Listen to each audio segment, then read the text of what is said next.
গতকালের মতন আজও পশ্চিম মেদিনীপুর জেলা পুলিশের সহযোগিতায় তথা দাসপুর থানার উদ্যোগে বন্যাগ্রস্ত মানুষের পাশে কমিউনিটি কিচেনের মাধ্যমে পৌঁছে দেওয়া হলো বাড়ি বাড়ি খিচুড়ি।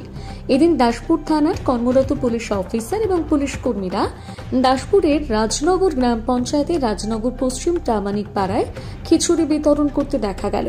পুলিশ সূত্রে জানা যায়, এইভাবে প্রতিনিয়ত কমিউনিটি কিচেনের মাধ্যমে বন্যাগ্রস্ত মানুষদের পাশে থেকে তাদেরকে খাবার বিতরণ করা হবে।